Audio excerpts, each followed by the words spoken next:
중국 상하이에 있는 애플 협력사 공장에서 한밤중에 집단 대탈주극이 벌어졌습니다.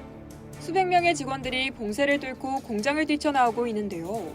직원들은 회사 기숙사에서 확진자가 속출하자 공포감에 휩싸여 한밤중 탈주극을 벌인 것으로 보입니다. 중국 방역당국의 강력한 코로나19 봉쇄 정책 때문에 벌어진 일들입니다. 9일 타이완 뉴스와 로이터 통신에 따르면 지난 6일 저녁 애플 맥북 제조업체인 대만 퀀타 컴퓨터의 상하이 공장에서 직원들이 공장 입구 펜스를 뛰어넘는 모습이 중국 SNS에 공유됐습니다. 30초짜리 분량의 영상에는 흰옷을 입은 직원들이 우르르 공장을 빠져나가고 방역복을 입은 관계자들이 이를 제지하려는 장면이 담겼는데요.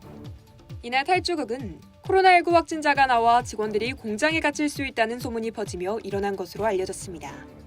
이 공장 직원은 공장 기숙사에서 하루에 몇 건씩 확진 사례가 나왔고 결국 모두 양성이 떴다며 내가 머무는 방에선 8명이 확진됐다고 전했습니다.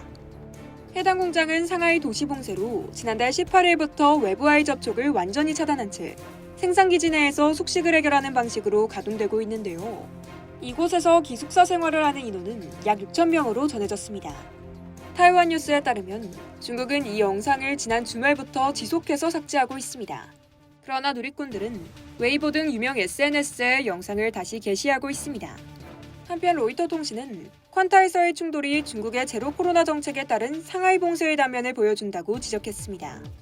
중국 당국은 지난 3월 말부터 한 달 넘게 상하이 봉쇄 정책을 이어가고 있는데요. 강력한 봉쇄가 이어지는데도 상하이의 1일 신규 코로나19 감염자는 4,000명에 육박합니다. 이에 따라 상하이 각 구정부의 주민 통제도 더욱 엄격해졌는데요. 상하이 내 대부분 구가 이달 15일까지 이동 금지 기간으로 설정했습니다. 해당 지역 주민들은 주거단지 밖 외출이 전면 금지됐죠.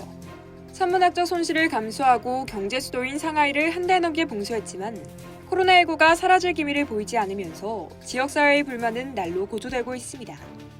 하지만 올해 10월 전국 대표대회를 통해 3년임을 확정할 예정인 시진핑 중국 국가주석은 제로 코로나 정책을 강력하게 유지하겠다는 뜻을 굽히지 않고 있습니다. 이상 열도TV였습니다.